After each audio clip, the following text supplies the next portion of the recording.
When real estate decisions are important, and when are they not? Call Cindy Zimmerman. Well, guys, it was a night where they had the Senior Center on the agenda here at the Valparaiso City Commission, and as you might have guessed, that means a little bit of tension, but that's okay. Everybody got through it okay. No, nothing too untoward, but yeah, a little bit of tension tonight about the Senior Center.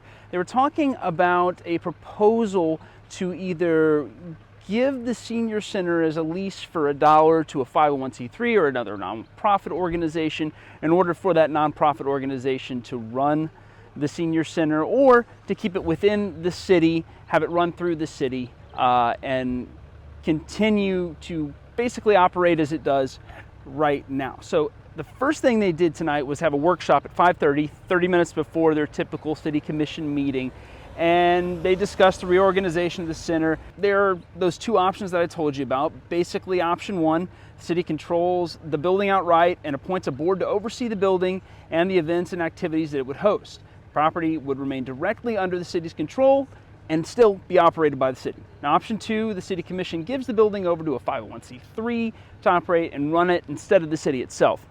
Commissioner Kay Hamilton actually asked everybody in the audience, hey, what do you think? Because a lot of people, 20, 30 people that are consistently in about the Senior Center were there asking, discussing, debating what should happen to that community center. And they said they don't want a 501c3. They want to keep it under the auspices of the city commission. A couple people talked about budgeting and why that would be important to keep it within the city for regulation purposes, just to make sure everything is on the up and up.